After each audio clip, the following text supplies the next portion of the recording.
Hi, ಇವತ್ತು ನಾನು night ನಮ್ಮ ಮನೆಗೆ ಹೋದ ರಸ್ತೆದು ಒಂದು ವಿಡಿಯೋ ಹಾಕ್ತಾಯಿದ್ದೆ. ಮೊನ್ನೆ ರಾತ್ರಿಗೆ 26ಕ್ಕೆ ರಜೆ ಇದ್ದದ್ದು, 25ಕ್ಕೆ ರಜೆ, 26ಕ್ಕೆ ಶಾಲೆ ಇತ್ತಂತ ಹೇಳಿದ್ರು. ಸ್ಕೂಲಿಂದ ಮೆಸೇಜ್ ಬಂತು. ಅಷ್ಟೊತ್ತಿಗೆ ನೈಟ್ 9 ಆಯಿತು. 9 ಗಂಟೆ ಅಷ್ಟೊತ್ತಿಗೆ ನಮ್ಮ ಅಮ್ಮನ ಮನೆಗೆ ಹೊರಡ್ತು. ನಮ್ಮ ಮನೆಗೆ ಅಜ್ಜಿ ಮಾಡೋದು, ಸ್ವಾಣಿ ತಿಂಗಳಾಗಲ್ಲ ಅಜ್ಜಿ ಮಾಡ್ತಾರಲ್ಲ, ಅಜ್ಜಿ ಮಾಡೋದು ಬೇಗ ಬನ್ನಿ ಅಂತ ಹೇಳಿದ್ರು. 25 ಸಾಯಂಕಾಲ ಅಜ್ಜಿ ಮಾಡುವ ಅಂತ ಹೇಳಿದ್ರು. ಅದಕ್ಕೆ ಹೊರಟ್ಕೊಂಡು ಹೋಗ್ತಾಯಿತ್ತು. ಇದು ರಾತ್ರಿಗೆ ಹೊರಟೋದಕ್ಕೋಸ್ಕರ ಮಳೆ ಬತ್ತಿತ್ತು, ಜೋರು ಮಳೆ ಬತ್ತಿತ್ತು. ಇದು ನಮ್ಮದು ಒಳಗೆ ರೋಡ್, ಮೇನ್ ರೋಡ್ ಬಿಟ್ಟು ಒಳಗೆ ಹೋಗ್ತಾ ಇರ್ತದೆ. ಇದು ತುಂಬ ದೊಡ್ಡ ಕಾಡಿದು, ಸುತ್ತಲೂ ಕಾಡು, ಒಂದೇ ಒಂದು ಮನೆ ಸಿಕ್ಕುದಿಲ್ಲ ರಸ್ತೆಗೆ. ಅಷ್ಟು ದೂರ ಹೋಗೋಷ್ಟೊತ್ತಿಗೆ ನೀವೇ ಅಬ್ಸರ್ವ್ ಮಾಡಿ ಬೇಕಾದ್ರೆ ಒಂದೇ ಒಂದು ಮನೆ ಸಿಕ್ಕುದಿಲ್ಲ. ನಾವು ಹೋಗ್ತಾಯಿತ್ತು, ಗಾಡಿಯಲ್ಲೆಲ್ಲ ಹೋಗ್ತಿದ್ದೇನೆ. ನಮ್ಮ ತಮ್ಮ ಡೈಲಿ ಗಾಡಿಯಲ್ಲಿ ಹೋಗ್ತಾವನು. ನನ್ನ ಕಾರಲ್ಲಿ ಕುತ್ಕೊಂಡ್ರೆ ಹೆದರಿಕೆ ಆತ. ಅವ್ನು ಗಾಡಿಯಲ್ಲಿ ಹೋಗ್ತಾ, ಡೈಲಿ ಹೋಗ್ತಾ ಅವ್ನ ಮನೆಗೆ. ಇಷ್ಟೇ ಹೊತ್ತಿಗೆ ಹೋಗ್ತಾ. ನಾವು ನಮ್ಮ ಮನೆಗೆ ಹೋಗಿ ದಾರಿ ಹೆಂಗಿತ್ತು ಅಂದ್ಕೊಂಡು ಫುಲ್ ವಿಡಿಯೋ ಕಾಣಿ.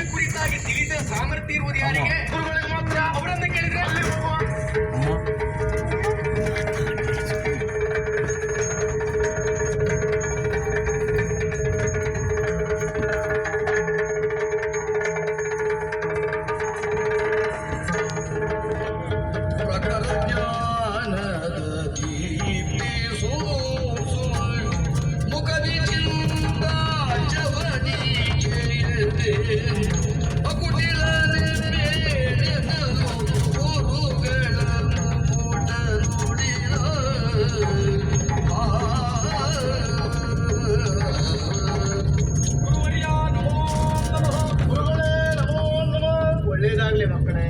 ಈಗ ತಾನೇ ನಿಮ್ಮಿಂದ ಆಶೀರ್ವಾದವನ್ನು ಪಡೆದು ಸಮುದ್ರ ತೀರದತ್ತ ವಿಹರಿಸಲಿಕ್ಕೆ ನಾವು ಹೊರಟು ನಿಂತವರಾಗಿದ್ದೀವಿ.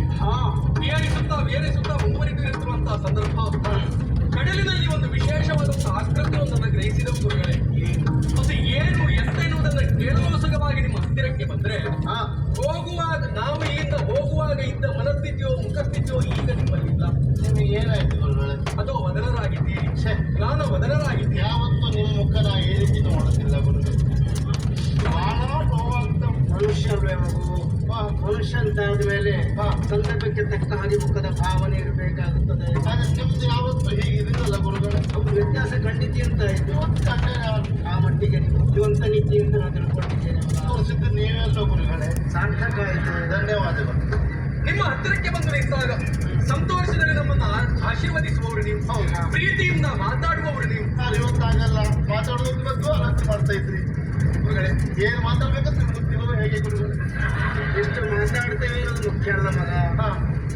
ಆಡಿದ ಮಾತಿನಲ್ಲಿ ಎಷ್ಟು ತಿರುಳುಂಟು ಹುರುಳುಂಟು ಅನ್ನೋದು ಮುಖ್ಯ ಅಲ್ವ? ನೀವು ಯಾವಾಗಲೂ ತಿರುಳು ಹೊರಳಿದೆ ಮಾತಾಡುವವರಲ್ಲ. ಆ ಮಟ್ಟಿಗೆ ನೀನು ಹಾಗೆ ಮಾತಾಡ್ತೇನೋ ಅಂತ ವಿಶ್ವಾಸ ನನ್ನದು. ನಿಮ್ಮ ಶಿಷ್ಯ ಅಲ್ಲವೇ?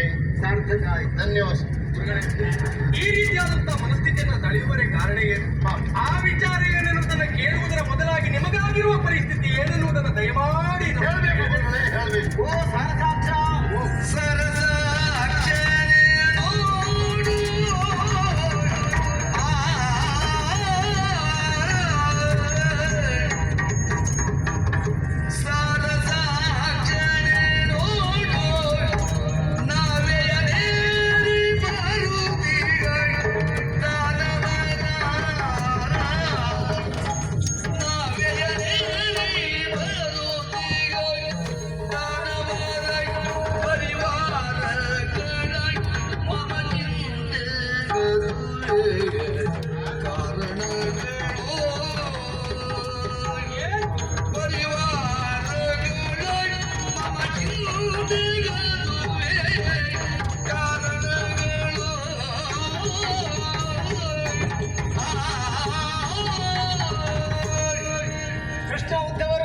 ಗುರುಗಳೇ, ಮತ್ತೊಬ್ಬರ ಮುಖವನ್ನು ನೋಡಿ ಅವರ ಮನಸ್ಸಿನಲ್ಲಿ ಏನೇನು ಹುದುಗಿದೆ ಎನ್ನುವುದನ್ನು ತಿಳಿಯುವಂತಹ ಪರಂಗಿ ತಜ್ಞತೆ ನಿಮ್ಮಲ್ಲುಂಟಲ್ಲ?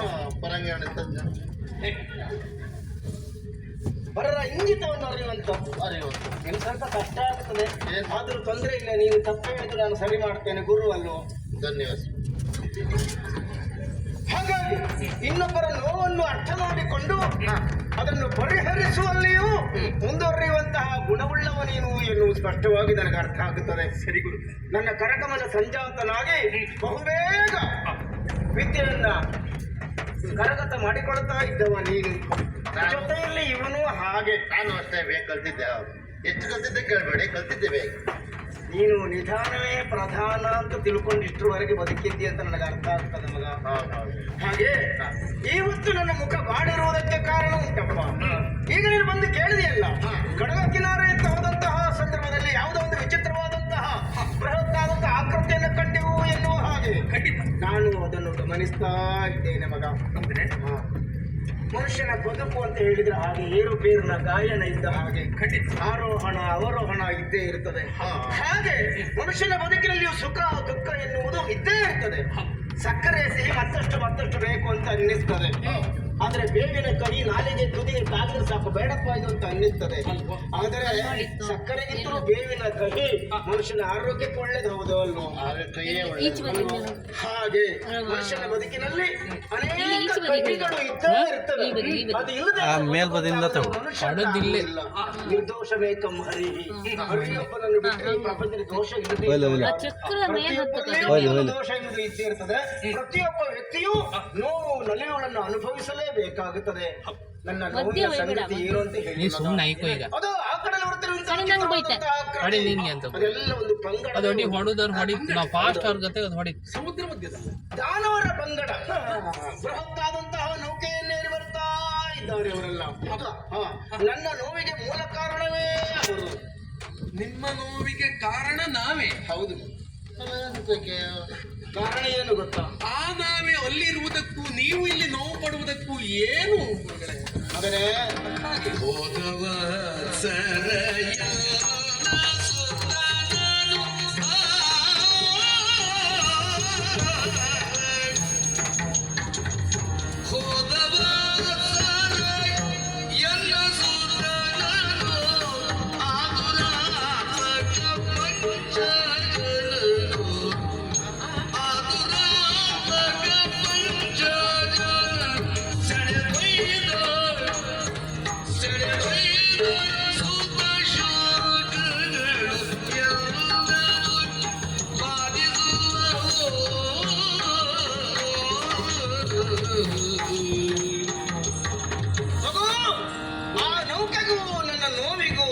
ಸಂಬಂಧ ಉಂಟಪ್ಪ.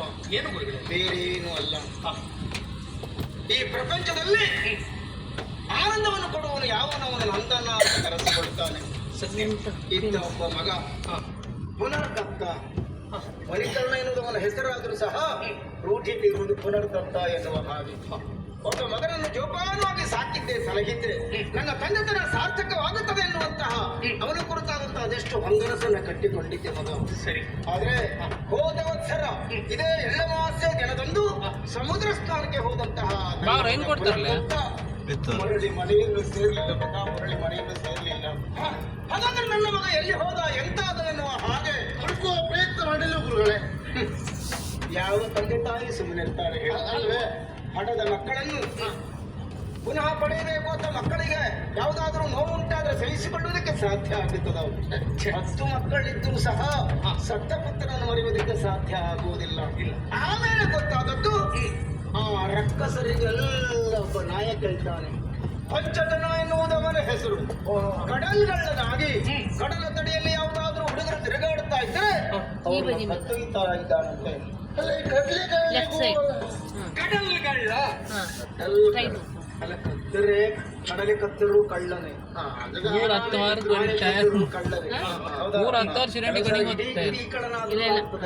ಕುಡಿ ಕಳ್ಳ ಬಹಳ ಮಹಾ ಅಪಾಯಕಾರಿಯೇ ಹೌದು. ಅನೇಕ ಮಕ್ಕಳನ್ನು ಈ ಹಿಂದೆ ಕದ್ದೊಯ್ದಿದ್ದಾರಂತೆ. ಅದೇ ರೀತಿ ನನ್ನ ಮಗನಾದ ಪುನರ್ದತ್ತನನ್ನು ಕದ್ದುಕೊಂಡು ಹೋಗಿದ್ದಾನೆ. ಪುತ್ರ ಶೋಕ ನಿರಂತರ ಅಲ್ಲ ಮಗು. ಕಳೆದ ವತ್ಸರ ಇದೇ ದಿನ ಆ ದಿನವನ್ನ ಎಣಿಸಿಕೊಂಡು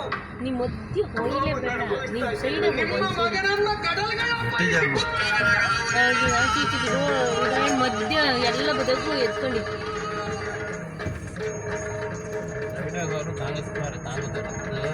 ತೋಡ್ ಮಧ್ಯ ಸಿಗ್ಲಿ ನಮ್ದು ರಸ್ತೆ ಮೇಲೆ ತೋಡ ಮಧ್ಯೆ ರಸ್ತೆಯ ಎಂತ ಗೊತ್ತದೆ.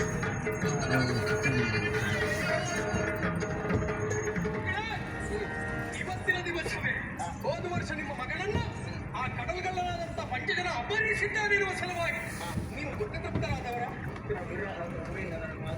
ಬೇಡ ಗುರುಗಳೇ, ವಿದ್ಯಾಭ್ಯಾಸವನ್ನು ಮಾಡಿಸುವಲ್ಲಿ ಮುಂದಾಗಿ ನಿಂತವರು, ನಮ್ಮ ಜೀವನಕ್ಕೊಂದು ದಿಕ್ಕನ್ನು ತೋರಿಸುವಲ್ಲಿ ಮುಂದಾಗಿ ನಿಂತವರು. ಗುರುಗಳೇ, ಕೇಳಿ ನಾನು ಹೇಳುವಂತ ಮಾತನ್ನ, ನಿಮ್ಮ ಮಗ ಎಲ್ಲೇ ಇರಲಿ ಹೇಗೆ ಇರಲಿ ಅವನನ್ನ ಹಿಂತಿರುಗಿಸಿ ನಿಮ್ಮ ಪಾಲಿಗೆ ಒಪ್ಪಿಸುವುದೇ ನಾನು ನಿಮಗೆ ಕೊಡುವಂತ ಗುರುಗಾಣಿಕೆ. ನನ್ನ ಮಗನನ್ನು ತಪ್ಪಿಸಿ ಮಗ. ಗುರುಗಳೇ!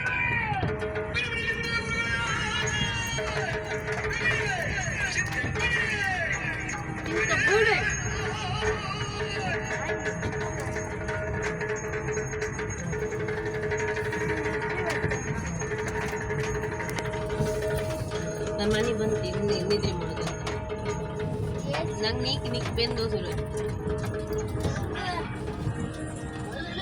ಚಪ್ಪಲ್ ಇಲ್ಲಿ ಇಟ್ಟಿದ್ದಾರೆ.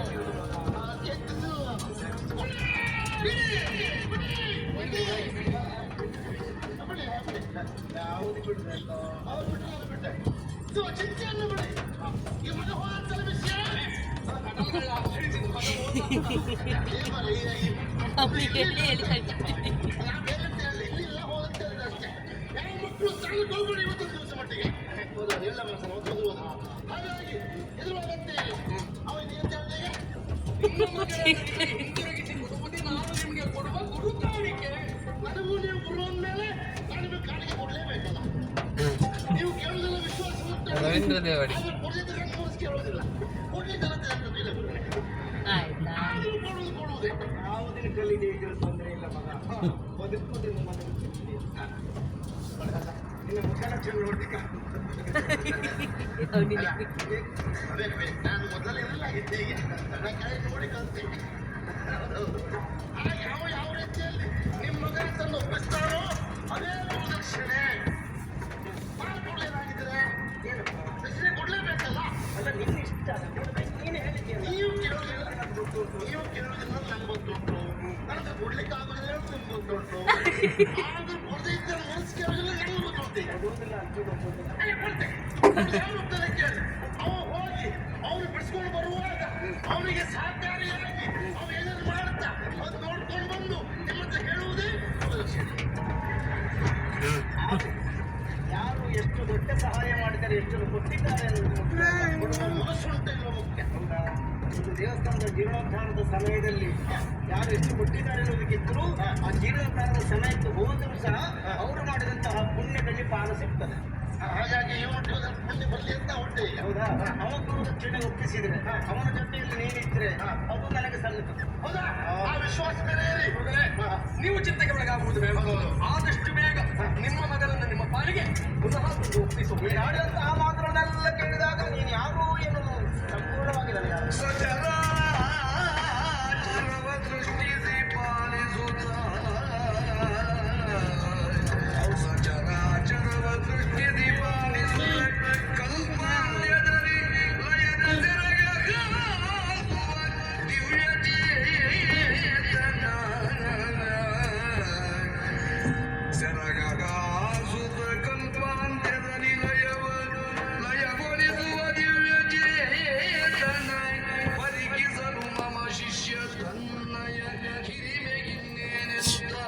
ಅಜ್ಜಯ್ಯ ಕಾಂತ ಶಿಷ್ಯ ತನ್ನಯ ಗಿರಿಮೆಗಿನ್ನೇ ಗರಸಿದ ಪರಮ ಪುರುಷನು